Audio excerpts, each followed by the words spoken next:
The moment you explain yourself, you lose. Not slowly, instantly. Most people never realize it. They think explanations create clarity. But power does not respect clarity. Power respects certainty. And every time you rush to defend your actions, you quietly surrender your position. Watch people argue. Watch them justify. Watch them desperately explain why they are right. It looks rational, but underneath, it is pure instinct, a survival reflex. The same reflex a child uses when standing in front of an angry parent. It starts early. A broken glass, a teacher's accusation, a parent's angry voice. And what do you learn? Explain. Explain quickly. Explain convincingly. Because explanation meant survival. But something dangerous happened. You grew up. Your body aged. Your mind did not. Now every accusation feels like judgment. Your boss, your partner, a stranger, online, even your enemies. All of them become the authority figure your childhood trained you to fear. So, when someone challenges you, you explain. Not because it is logical, but because your nervous system is begging to feel safe again. And that is the trap. Because the moment you start defending yourself, you accept their frame. You accept their authority. You become the defendant. They become the judge. Machiavelli understood this brutal rule of power. Power is not about truth. Power is about who controls the frame. And here is the truth most people are too afraid to face. The one who explains is the one who submits. The one who defends has already accepted the accusation. But there is another way, a colder way, a quieter way, a way that makes manipulators deeply uncomfortable. Silence. Most people live like this, pulled by invisible strings. A frown appears. They apologize. An accusation appears. They explain. A misunderstanding happens. They panic. Their entire emotional state is controlled by other people's opinions. This is how control works. Not with chains, not with prisons, but with perception. The moment someone convinces you that their opinion defines your reality, they own a piece of your mind. And once they own your mind, they can move you whenever they want. Here is the illusion. You think you are on trial. You think there is a judge. You think there is a jury. But look closer. The courtroom is empty. The judge does not exist. The only authority in that room is the one you imagined. Imagine someone throws a spike at you. You're selfish. Your old self reacts instantly. No, I'm not. I did this for you. I helped yesterday. I tried my best. The more you explain, the smaller you become. Now imagine another response. They say, you're selfish. You look at them, calm, still, unmoved. 3 seconds, 4 seconds, 5 seconds, silence. And suddenly, the tension belongs to them.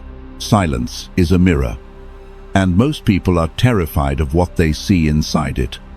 So they start explaining, they start retreating, they start doubting their own attack, because you refused to play the game. Try this once, just once. The next time someone accuses you, say nothing, and watch carefully who becomes uncomfortable. Here is what most people never notice. When someone attacks you, they expect resistance. They expect defense. They expect emotion. Because conflict is a game, and every game has rules. The most important rule is this: if they push, you push back. That is how arguments survive. Energy meets energy. Anger meets anger. Defense meets accusation. The moment you push back, you confirm their attack matters. You validate the battlefield. And suddenly, you are fighting a war you never needed to enter. But something strange happens when you refuse to resist. Imagine throwing a punch at a cloud. There is no impact, no satisfaction, no victory. Your fist cuts through air. That is what happens when someone attacks you and you offer no defense. The human brain hates silence, especially during conflict. Silence breaks the script. It tells the other person something is wrong, something is different, something is out of their control. And in that moment, their mind starts racing. Did I go too far? Why aren't they reacting? Why are they just looking at me? And suddenly, they start explaining. They soften their accusation. They repeat themselves. They justify their tone. They fill the silence with nervous words. Without realizing it, the power has already shifted, because now they are the one defending. Silence is not weakness. It is control. It is the ability to let another person sit alone inside the tension they created. Most people cannot do this. Their ego screams, fight back, prove them wrong, say something. But power belongs to the one who can leash their own ego. Most battles do not happen outside. They happen here, inside your mind. The moment someone attacks you, two voices wake up. One voice screams, explain yourself, prove them wrong, defend your honor. But the other voice is quieter, colder, more dangerous. Your ego is like a wild dog. The moment it smells insult, it lunges. It wants revenge. It wants dominance. It wants to win. But here is the paradox. The moment you react, the dog is no longer yours. You are the one being dragged. Power begins when you leash the dog. When your ego screams, say something, do something, destroy them, and you simply breathe. You wait. You observe, because the calm mind sees something the reactive mind cannot. The game. Most people are pieces. They move when someone provokes them. They react when someone insults them. They fight when someone challenges them. But the one who understands the board never rushes, because the fastest move is rarely the smartest move. Remember this: an insult is only powerful if it finds an open wound. Call a confident man stupid, he laughs. Call a secure woman ugly, she shrugs. But touch a hidden insecurity, and the reaction explodes. The attack worked not because of them, because of you. So ask yourself something. The next time someone insults you, what exactly did they hit? A fact or a wound? Because if their words control your emotions, they control your behavior. And if this idea is starting to make sense, then maybe someone else needs to hear it too. Sometimes silence is enough. But sometimes the situation demands words. And when that moment comes, most people make a fatal mistake. They argue, they justify, they try to destroy the accusation. But that only feeds the attack. Think of accusations like weapons. If you fight the weapon, you give it power. But a master does something else. He takes the weapon out of the enemy's hand, and suddenly, it is no longer a weapon. There is a strategy in dark psychology. Agree and amplify. Someone says, "You're greedy." Most people say, "No, I'm not." Predictable, weak. But the Machiavellian response sounds very different. "You caught me. I swim in gold coins every Tuesday. It's terrible for my back." Notice what happened. You didn't resist. You exaggerated. You turned the attack into absurdity. This does three things instantly. First, it shows you are not offended. Second, it signals you are not insecure. And third, it flips the frame, because now you are controlling the tone. Amused mastery. That is the real goal. The calm smile of someone who knows nothing said in this room can define them. When you reach that state, insults stop working. Not because people stop attacking, but because their weapons no longer touch you. There is another layer to this game. A hidden structure inside every conversation. Most people never see it, but once you notice it, you cannot unsee it.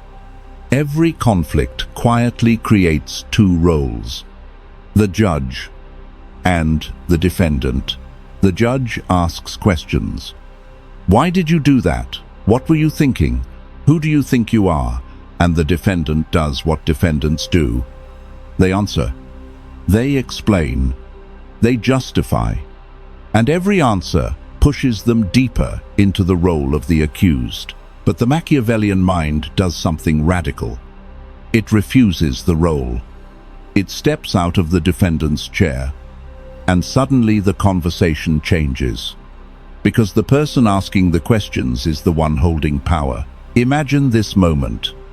Someone says, "Why are you always late?" The old response, "Traffic." Alarm didn't ring. "I was busy." Every answer shrinks you, because now you are explaining to someone who never earned that authority. Now watch the power shift. They say, "Why are you always late?" You respond calmly. "Why does my arrival time affect you so deeply?" Silence. Now the spotlight is no longer on you. It is on them. This move infuriates manipulators, because they wanted you on your back foot, explaining, defending, justifying. Instead, you turned the mirror toward them, and suddenly they must explain their reaction. If this shift in perspective is starting to click for you, share it. Someone out there is still standing in the defendant's chair. There is another tactic, quieter, stranger, but devastatingly effective. It is called fogging. Imagine throwing a rock into a bank of fog. No impact, no resistance, no echo. The attack simply disappears. That is the principle. When someone attacks, they expect friction. They expect pushback. They expect a wall. But fog offers nothing. And without resistance, their momentum collapses. Someone says, "You messed up the report." The insecure mind panics. "No, I didn't. The data was wrong. The system failed." But the calm mind does something else. "You're right. The report has errors. I'll fix it." And then you stop talking. No excuse. No drama. No defense. Just ownership. This confuses people, because they came prepared for a fight. They pushed against a door, expecting it to be locked. But when the door opens, they stumble forward. Their anger has nowhere to go. But understand the nuance. Agreement is not submission. You accept the fact, but never the identity they try to attach. You made a mistake. Yes, you are incompetent. That part you ignore. Confidence is the ability to admit a flaw without surrendering your self-worth. Everything you learned so far will fail if you ignore one thing: your shadow. Because every insult that hurts you is pointing to something inside you, not outside. Think about it. If someone says, "You have green skin," you laugh. You don't defend yourself, because the statement is absurd. But if someone says, "You are a failure," and you feel the urge to defend yourself, that reaction is telling you something. Deep down, a small voice whispers, "What if they are right?" That is the wound. And manipulators have an instinct for wounds. They press exactly where it hurts. The ultimate defense is not silence. It is not wit. It is not strategy. It is self-knowledge. When you know exactly who you are, insults lose their direction, because nothing they reveal is new to you. A man who accepts his flaws cannot be shamed.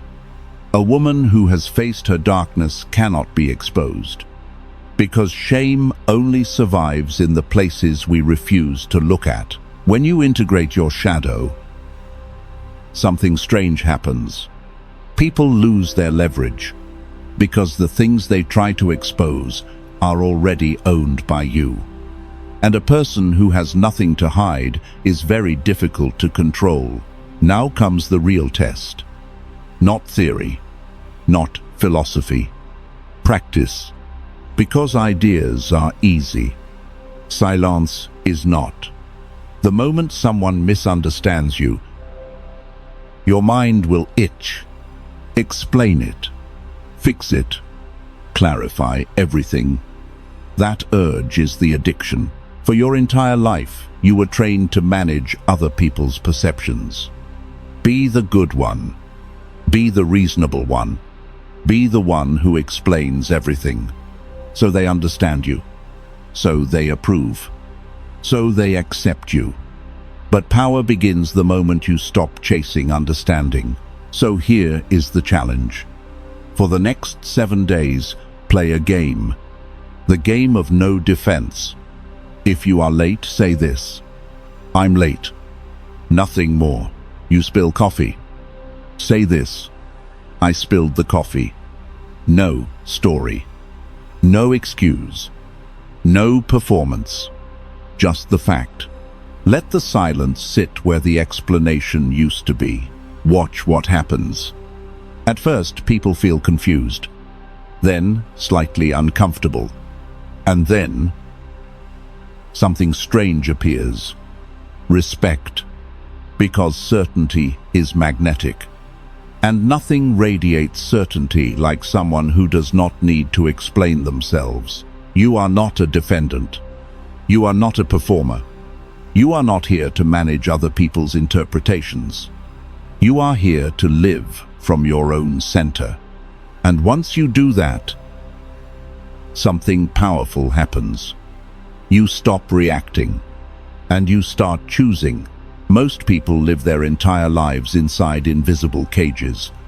Cages built from opinions, expectations, judgments. They wake up every day trying to explain who they are to people who never truly cared. They defend. They justify. They perform. All for one thing: validation. But validation is a dangerous addiction. Because the moment your identity depends on someone else's approval, you hand them the key to your freedom. The moment you stop explaining, something strange happens. The noise fades. The tension dissolves. And suddenly you realize something most people never discover. You were never on trial. There was no judge, no courtroom, no jury. Only a story your mind believed. And the moment you stop believing it, you reclaim something powerful. Your energy, your attention, your sovereignty. Let people misunderstand you.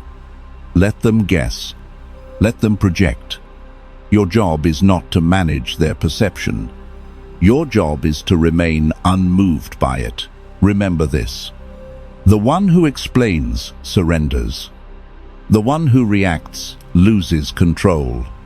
But the one who understands their own mind becomes untouchable. And if something in this darker philosophy resonates with you, then you already know what kind of mind this journey is meant for.